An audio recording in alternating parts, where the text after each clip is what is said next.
ओम शांति। आज 23 अगस्त 2024 की साकार मधुर महावाक्य है। आज शुक्रिया दिवस है, तो सबसे पहले परमपिता परमात्मा को शुक्रिया करेंगे कि शुक्रिया मेरे प्यारे बाबा। और फिर प्रकृति के पांचों तत्व को शुक्रिया करेंगे। अपने इस शरीर को शुक्रिया करेंगे और विश्व की सभी आत्माओं को शुक्रिया करेंगे। शुक्रिया दिवस पर सभी को शुक्रिया करेंगे। तो आज के मधुर महावाक्य में बाबा बोले, मीठे बच्चे, दुख हरता सुख करता बाप को याद करो तो तुम्हारे सब दुख दूर हो जाएंगे, अंतमति सुगति हो जाएगी। दुख हरता सुख करता बाप को याद करो तो तुम्हारे सब दुख दूर हो जाएंगे, अंतमति सुगति हो जाएगी। प्रश्न है, बाप ने तुम बच्चों को चलते फिरते याद में रहने का डायरेक्शन क्यों दिया है? अभी 2 दिन पहले आया ना, कल भी आया। बाबा याद की यात्रा पे बोले ना कि चलते फिरते बाबा को याद करो। तो चलते फिरते बाबा क्यों डायरेक्शन दिए हैं बच्चों को? उत्तर है, पहला, क्योंकि याद से ही जन्म जन्मांतर का पापों का बोझ उतरेगा। याद से ही दूसरा सतो प्रधान बनेगी। तीसरा, अभी से याद में रहने का अभ्यास होगा तो अंत समय में एक बाप की याद में रह सकेंगे। अंत के लिए गायन है कि अंतकाल जो स्त्री सिमरे। चौथा है, बाप को याद करने से 21 जन्मों का सुख सामने आ जाता है। बाप जैसी मीठी चीज़ दुनिया में कोई नहीं, इसलिए बाप का डायरेक्शन है, बच्चे चलते फिरते मुझे ही याद करो। तो चलते फिरते याद में रहने का डायरेक्शन क्यों है? क्योंकि सबसे पहले जन्म जन्मांतर का पापों का बोझ उतरेगा। दूसरा, आत्मा सतो प्रधान बनेगी। तीसरा, अभी याद में रहने से अंत समय में एक बाप ही याद में रह सकेंगे। और चौथा, बाप को याद करने से 21 जन्मों का सुख सामने आ जाता है। बाप जैसी मीठी चीज़ दुनिया में कोई नहीं, इसलिए बाप का डायरेक्शन है कि बच्चे चलते फिरते मुझे ही याद करो। ओम शांति। किसकी याद में बैठे हो? यह है प्यारे ते प्यारा संबंध एक के साथ, जो सबको दुखों से छुड़ाने वाला है। बाप बच्चों को देखते हैं तो सब पाप कटते जाते हैं। आत्मा सतो प्रधान तरफ जा रही है। दुख तो अथाह है ना, गाते भी हैं दुख हरता सुख करता। अब बाप तुमको सच सब दुखों से छुड़ाने आए हैं। स्वर्ग में दुख का नाम निशान नहीं होता। ऐसे बाप को याद करना बहुत ज़रूरी है। बाप का बच्चों के प्रति प्यार होता है ना, यह तो तुम जानते हो। बाप का किन किन बच्चों पर प्यार है, बच्चों को समझाया है। अपने को आत्मा समझो, देह नहीं समझो। जो अच्छे रतन है वह बाप को चलते फिरते याद करते हैं। यह भी क्यों कहते हैं? क्योंकि तुम्हारा जन्म जन्मांतर से पापों का घड़ा भरा पड़ा है। तो इस याद की यात्रा से ही तुम पाप आत्मा से पुण्य आत्मा बन जाएंगे। तो इस याद की यात्रा से ही तुम पाप आत्मा से पुण्य आत्मा बन जाएंगे। यह भी तुम बच्चे जानते हो कि यह पुराना तन है, दुख आत्मा को ही मिलता है। शरीर को चोट लगने से आत्मा को दुख फील होता है। आत्मा कहती है, मैं रोगी दुखी हूँ। यह है दुख की दुनिया। कहाँ भी जाओ दुख ही दुख है। सुख धाम में तो दुख हो ना सके। दुख का नाम लिया तो गोया तुम दुख धाम में हो। सुख धाम में तो ज़रा भी दुख नहीं। समय भी बाकी थोड़ा है, इसमें पूरा पुरुषार्थ करना है बाप को याद करने का।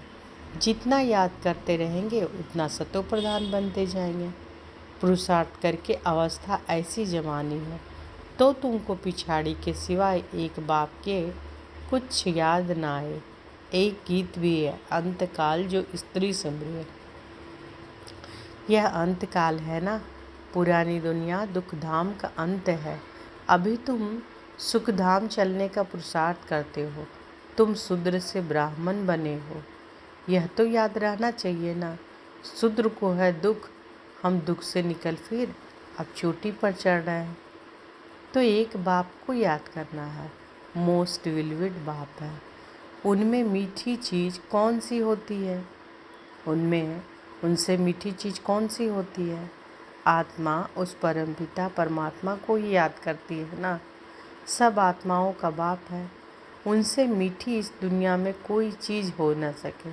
इतने सब ढेर बच्चे हैं, कितने में याद होते होंगे? सेकंड में। अच्छा, सारे सृष्टि का चक्र कैसे फिरता है? वह भी तुम बच्चों की बुद्धि में अर्थ सहित है। जैसे कोई ड्रामा देखकर जाते हैं, कोई पूछेंगे ड्रामा याद है? हाँ कहने से ही सारा बुद्धि में आ जाता है, शुरू से लेकर अंत तक। बाकी यह वर्णन करके सुनाने में तो समय लगेगा।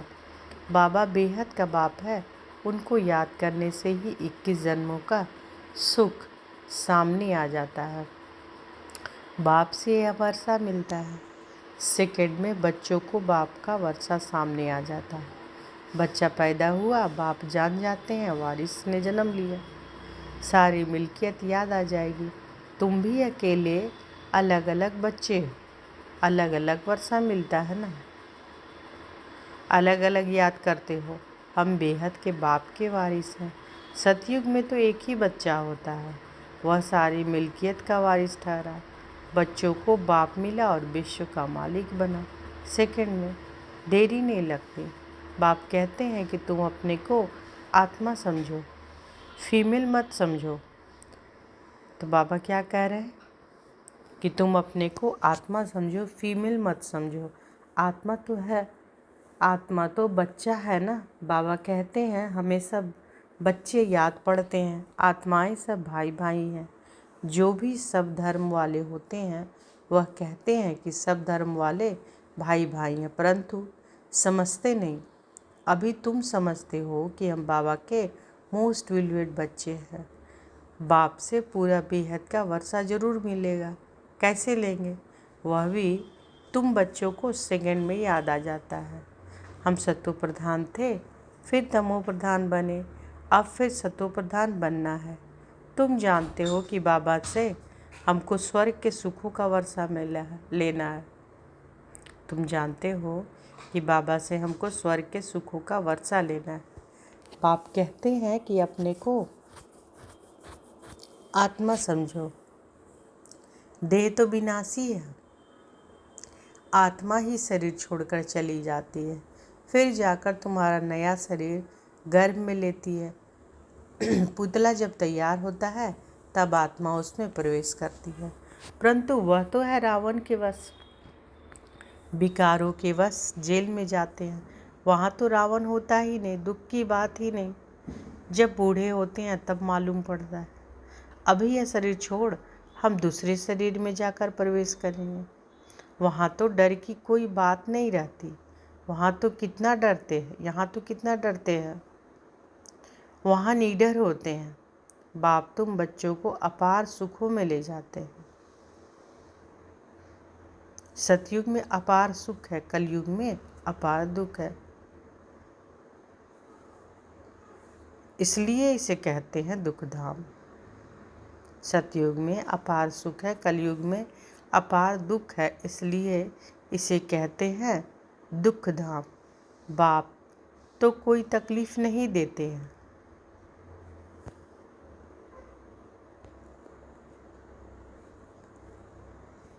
तो बाबा क्या कह रहे हैं कि बाप तो कोई तकलीफ नहीं देते हैं। सतयुग में है अपार सुख और कलयुग में अपार दुख, इसलिए इसको कहते हैं दुख धाम। बाप तो कोई तकलीफ नहीं देते, भल गृहस्थ व्यवहार में रहो, बच्चों को संभालो, सिर्फ बाप को याद करो। गुरु गोसाई सबको छोड़ो, मैं तो सब गुरुओं से बड़ा हूँ ना।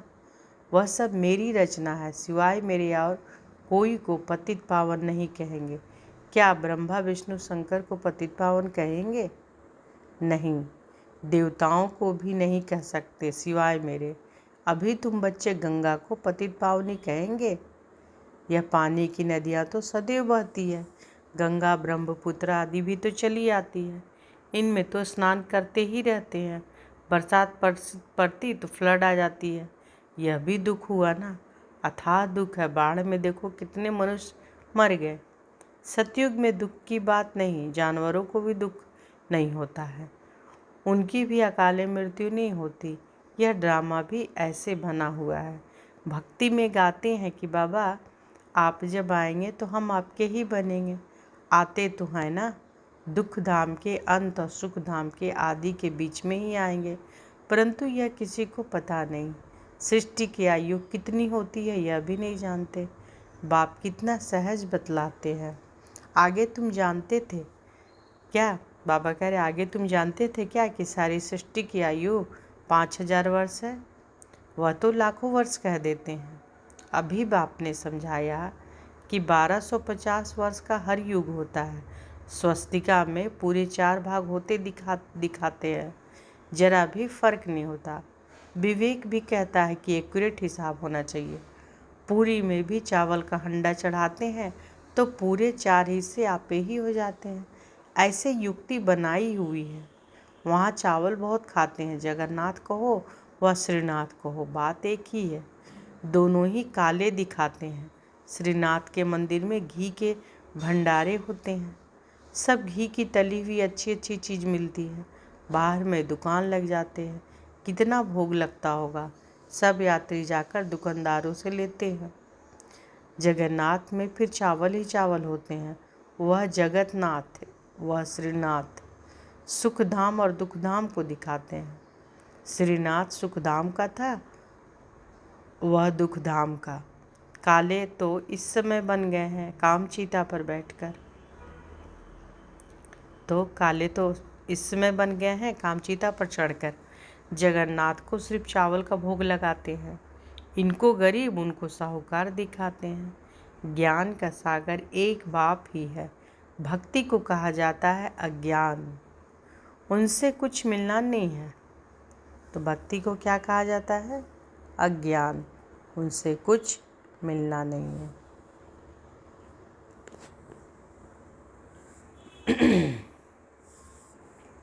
वहाँ सिर्फ गुरु लोग की आमदनी बहुत होती है। होशियार होगा, उनसे कोई सीखेगा तो वह कहेंगे कि यह हमारा गुरु है, उसने हमको यह सिखाया है। वह सब जिस्मानी है, जन्म लेने वाले। अभी तुम्हारे साथ कौन है? बाबा पूछते हैं कि अभी तुम्हारे साथ कौन है? विचित्र बाप। वह कहते हैं यह मेरा शरीर नहीं है, यह तुम्हारे इस दादा का शरीर है जिसने मुझे पूरे 84 जन्म लिए हैं।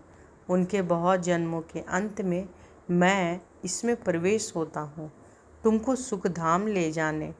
इसको गौमुख भी कह देते हैं। तो बाबा क्या कह रहे हैं कि अभी तुम्हारे साथ कौन है? विचित्र बाप है। बाबा क्या कहते हैं कि यह मेरा शरीर नहीं है, यह तो तुम्हारे इस दादा का है। ब्रह्मा बाबा के बारे में बोल रहे हैं कि इस दादा का शरीर है जिसने पूरे 84 जन्म लिए हैं। इनके बहुत जन्मों के अंत में मैं प्रवेश होता हूँ, तुमको सुखधाम ले जाने। इसको गौमुख भी कह देते हैं। गौमुख पर कितना दूर दूर से आते हैं। यहाँ भी गौमुख है। पहाड़ से पानी तो ज़रूर आएगा। कुएं में भी रोज़ रोज़ पानी पहाड़ से आता है, वह कभी बंद नहीं होता, पानी आता ही रहता है। कहाँ से भी नाला निकला तो उनको गंगा जल कह देते हैं। वहाँ जाकर स्नान करते हैं, गंगा जल समझते हैं। लेकिन पतित से पावन इस पानी से थोड़े ही बनेंगे। बाप कहते हैं पतित पावन मैं हूँ, हे आत्माएं मामेकम याद करो। तो बाबा क्या कह रहे हैं कि पतित पावन मैं हूँ, हे आत्माएं मामेकम याद करो। देह सहित देह के सभी संबंध छोड़ अपने को आत्मा समझकर मुझे याद करो तो तुम्हारे जन्म जन्मांतर के पाप भस्म हो जाए। बाप तुमको जन्म जन्मांतर के पापों से छुड़ाते हैं। तो आज बाबा क्या बोल रहे हैं कि हे आत्माएं, मामेकम याद करो, देह सहित देह के सभी संबंध छोड़ अपने को आत्मा समझ मुझे याद करो, तो तुम्हारे जन्म जन्मांतर के पाप भस्म हो जाएं। बाप तुमको जन्म जन्मांतर के पापों से छुड़ाते हैं। इस समय तो दुनिया में सभी पाप करते रहते हैं। कर्म भोग है ना, अगले जन्म में पाप किया है, 63 जन्म का हिसाब किताब है। थोड़ी थोड़ी कला कम होती जाती है, जैसे चंद्रमा की कलाएं कम होती है ना। यह फिर है बेहद का दिन रात। अभी सारी दुनिया पर, उसमें भी खास भारत पर राहु की दशा बैठी हुई है। राहु का ग्रहण लगा हुआ है। अभी तुम बच्चे श्याम से सुंदर बन रहे हो, इसलिए श्री कृष्ण को भी श्याम सुंदर कहते हैं। सचमुच काला बना देते हैं। कामचिता पर चढ़े हैं तो निशानी दिखा दी है, परंतु मनुष्यों की कुछ बुद्धि चलती नहीं। एक सांवरा दूसरा गोरा कर देते हैं। अभी तुम गोरा बनने का पुरुषार्थ कर रहे हो। सतो प्रधान बनने का पुरुषार्थ करते तब तो बनेंगे ना, इसमें तकलीफ की बात नहीं। यह ज्ञान अभी तुम सुनते हो, फिर प्रायः लोप हो जाता है। भल गीता पढ़कर सुनाएंगे, परंतु यह ज्ञान तो सुना ना सके। यह हुआ भक्ति मार्ग के लिए पुस्तक। भक्ति मार्ग के लिए ढेर सामग्री है, ढेर शास्त्र हैं। कोई क्या पढ़ते, कोई क्या करते। राम के मंदिर में भी जाते हैं, राम को भी काला कर दिया है। विचार करना चाहिए कि काला क्यों बनाते हैं।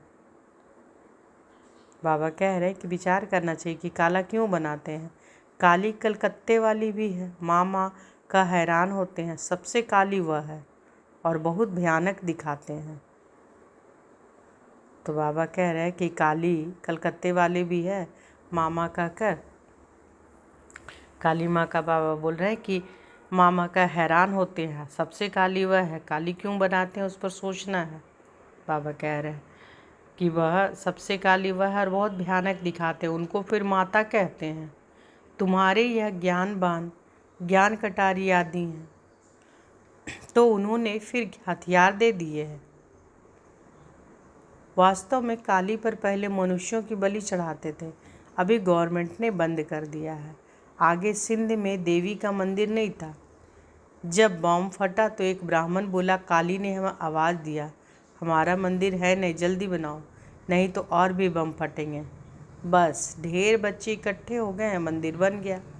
अभी देखो ढेर मंदिर है, कितनी जगह भटकते हैं। बाप तुमको इन सब बातों से छुड़ाने के लिए समझाते हैं कि किसकी ग्लानि नहीं करते हैं। तो बाबा क्या कह रहे हैं कि बाप तुमको इन बातों से छुड़ाने के लिए समझाते हैं कि किसकी ग्लानि नहीं करते हैं। बाप ड्रामा समझाते हैं।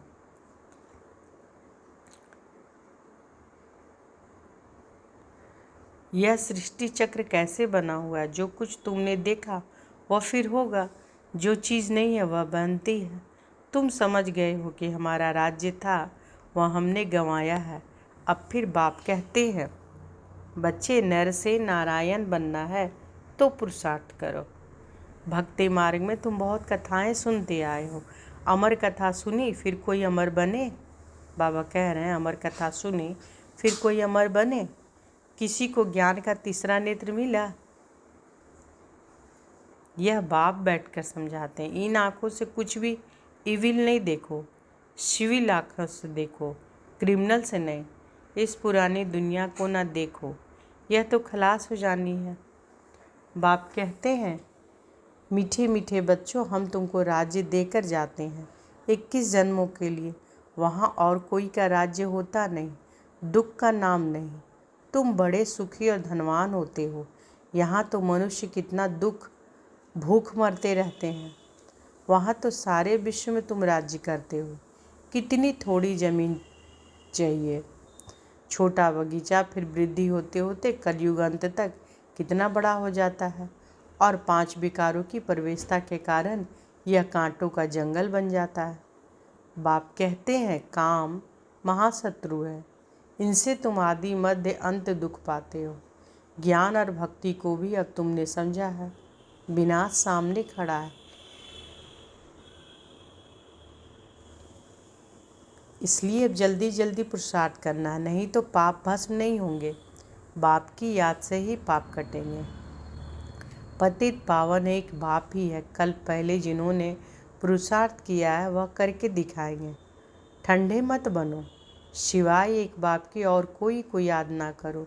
सब दुख देने वाले हैं, जो सदा सुख देने वाला है उनको याद करो। इसमें गफलत नहीं करनी है। याद नहीं करेंगे तो पावन कैसे बनेंगे। तो बाबा क्या कह रहे हैं कि सब दुख देने वाले हैं, जो सदा सुख देने वाले हैं उनको याद करो। इसमें गफलत नहीं करनी है। याद नहीं करेंगे तो पावन कैसे बनेंगे। अच्छा, अब बाबा का याद प्यार लीजिए। मीठे मीठे सिकी लधे बच्चों प्रति माता पिता बाप दादा का याद प्यार और गुड मॉर्निंग। रूहानी बाप की रूहानी बच्चों को नमस्ते। हम सब रूहानी बच्चों की रूहानी माता पिता बाप दादा को याद प्यार गुड मॉर्निंग और नमस्ते नमस्ते नमस्ते। शुक्रिया बाबा, शुक्रिया। धारणा के लिए मुख्य सार पहला है, इन आँखों से इविल बुरा नहीं देखना है। बाप ने जो ज्ञान का तीसरा नेत्र दिया है उस सिविल नेत्र से ही देखना है। सतो प्रधान बनने का पूरा पुरुषार्थ करना है। दूसरा, गृहस्थ व्यवहार को संभालते हुए प्यारी चीज़ बाप को याद करना है। अवस्था ऐसी जमानी है जो अंत काल में एक बाप के सिवाय दूसरा कुछ भी याद ना आए। आज बाबा वरदान दिए हैं तो अनुभव करें कि बाबा का वरद हस्त हमारे सिर पर है। बाबा ने वरदान दिया है, अपनी श्रेष्ठ वृत्ति द्वारा विश्व का वातावरण परिवर्तन करने वाले आधार मूर्त भव। अपनी श्रेष्ठ वृत्ति द्वारा विश्व का वातावरण परिवर्तन करने वाले आधार मूर्त भव। आप बच्चे सिर्फ अपने जीवन के लिए आधार नहीं हो, लेकिन विश्व की सर्व आत्माओं के आधार मूर्त हो। आपकी श्रेष्ठ वृत्ति से विश्व का वातावरण परिवर्तन हो रहा है। आपकी पवित्र दृष्टि से विश्व की आत्माएं और प्रकृति दोनों पवित्र बन रही हैं। दृष्टि से सृष्टि बदल रही है। आपके श्रेष्ठ कर्मों से श्रेष्ठाचारी दुनिया बन रही है। अभी जब आप इतनी बड़ी जिम्मेवारी के ताजधारी बनते हो, तब भविष्य में ताज तख्त मिलता है।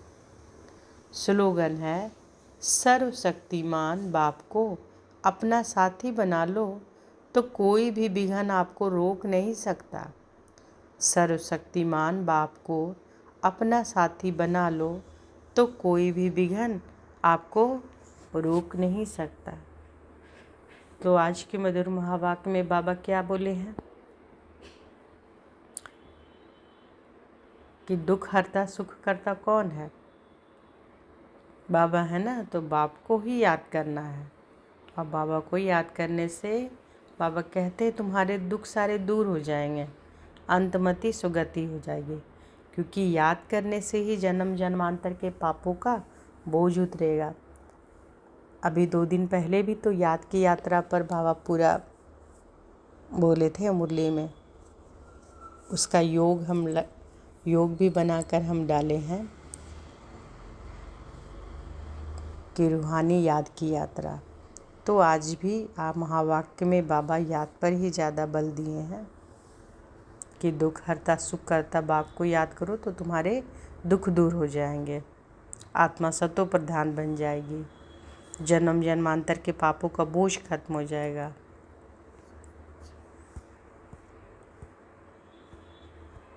और क्या बोले बाबा कि आँखों से इविल यानी बुरा नहीं देखना है। जो ज्ञान बाबा ज्ञान का जो तीसरा नेत्र दिए हैं उस सिविल नेत्र से ही देखना है। सतो प्रधान बनने का पूरा पुरुषार्थ करना है। और गृहस्थ व्यवहार में रहते भी संभालते भी प्यारी चीज़ कौन है, बाप है, उनको याद करना है। और सर्वशक्तिमान बाप को अपना साथी बना लो तो कोई भी विघ्न आपको रोक नहीं सकता। अच्छा, कहते हैं ना संग का रंग लगता है, तो सबसे ऊंचा संग अगर हमें लग जाए तो हर समस्या का समाधान हो जाएगा। वो संग क्या है? परमात्मा का संग। ओम शांति। शुक्रिया बाबा, शुक्रिया।